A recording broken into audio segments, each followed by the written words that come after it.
চট্টগ্রাম বন্দরের বহু প্রতীক্ষিত বে টার্মিনাল, লালদিয়া টার্মিনাল ও মাতারবাড়ি গভীর সমুদ্র বন্দরের প্রকল্পে বিদেশি বিনিয়োগ চূড়ান্ত হয় আরও দীর্ঘায়িত হওয়ার আশঙ্কা দেখা দিয়েছে। নতুন প্রকল্পের চেয়ে কম বিনিয়োগে দ্রুত মুনাফার সুযোগ থাকায় বিদ্যমান প্রস্তুত টার্মিনালগুলোর দিকেই ঝুঁকছেন আন্তর্জাতিক বিনিয়োগকারীরা। তবে বন্দর কর্তৃপক্ষ বলছে পরিকল্পনা অনুযায়ী এগোচ্ছে সব মেগা প্রকল্প। চট্টগ্রাম থেকে মিন্ময় বিশ্বাসের প্রতিবেদন।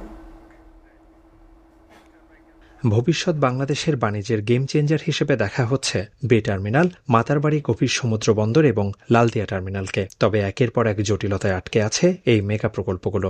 নির্ধারিত সময় পেরিয়ে গেলেও এখনও দৃশ্যমান অবকাঠামো গড়ে ওঠেনি। এর মধ্যে দেখা দিয়েছে নতুন শঙ্কা।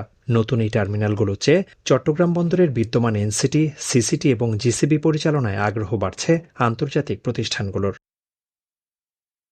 বন্দর কর্তৃপক্ষ যেখানে ল্যান্ডলট মডেলে নতুন প্রকল্পগুলো বাস্তবায়নের পরিকল্পনা করছে, সেখানে বিনিয়োগকারীদের ঝোঁক তৈরি হয়েছে প্রস্তুত অবকাঠামো সমৃদ্ধ বিদ্যমান টার্মিনালগুলোর দিকে।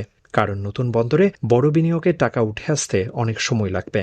অন্যদিকে রেডিমেড টার্মিনাল কম বিনিয়োগে দ্রুত মুনাফা সম্ভব। তবে বন্দর কর্তৃপক্ষ এই ধীরগতির আশঙ্কা উড়িয়ে দিয়ে বলছে, কাজ চলছে নিজস্ব গতিতে। বে টার্মিনালের জন্য আমাদের যে ফিজিবিলিটি স্টাডিটা দরকার ছিল, সেটা আমাদের 2D সিমুলেশনের কাজ শেষ হয়েছে। এটার এখন তথ্যপত্র যাচাইয়ের কাজ চলছে। পাশাপাশি লালদিয়া কন্টেইনার টার্মিনালের আমাদের এটার যে সমস্ত ছাড়পত্র সংক্রান্ত এবং অন্যান্য ড্রয়িং ডিজাইন সম্পর্কিত যে সমস্ত কার্যক্রম পরিচালনা করা দরকার, সেই সমস্ত কার্যক্রম চলছে। আর্থিক খতিয়ান বলছে বে টার্মিনাল প্রকল্পে বিশ্বব্যাংক দিচ্ছে ৯,৩33 কোটি টাকা এবং বন্দর কর্তৃপক্ষ দিচ্ছে ৬,৫০০ কোটি টাকা। অন্যদিকে অর্থায়ন নিশ্চিত হলেও মাতারবাড়ি গভীর সমুদ্র বন্দরে জেটি ও ইয়ার্ড নির্মাণ কাজ চলছে ধীরগতিতে। আর লালদিয়ার চরে প্রায় ৬,৭০০ কোটি টাকা বিনিয়োগের অপেক্ষায় আছে বিশ্বখ্যাত প্রতিষ্ঠান এপি মোলার। ব্যবসায়ীরা বলছেন, ভবিষ্যৎ চ্যালেঞ্জ মোকাবেলায় এই প্রকল্পগুলো দ্রুত শেষ করার কোনো বিকল্প নেই।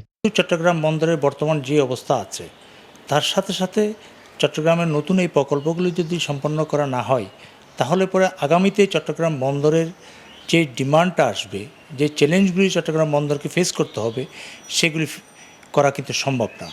সব মিলিয়ে বে টার্মিনাল, মাতারবাড়ি ও লালদিয়ার চরে প্রায় ৬ থেকে ৮ বিলিয়ন মার্কিন ডলার বিদেশি বিনিয়োগের বিশাল সম্ভাবনা রয়েছে। তবে তার আগে আমলাতান্ত্রিক ও কৌশলগত সব জটিলতা কাটিয়ে মূল অবকাঠামো নির্মাণ শুরু করাই এখন সবচেয়ে বড় চ্যালেঞ্জ। মৃন্ময় বিশ্বাস, এসএটিভি, চট্টগ্রাম।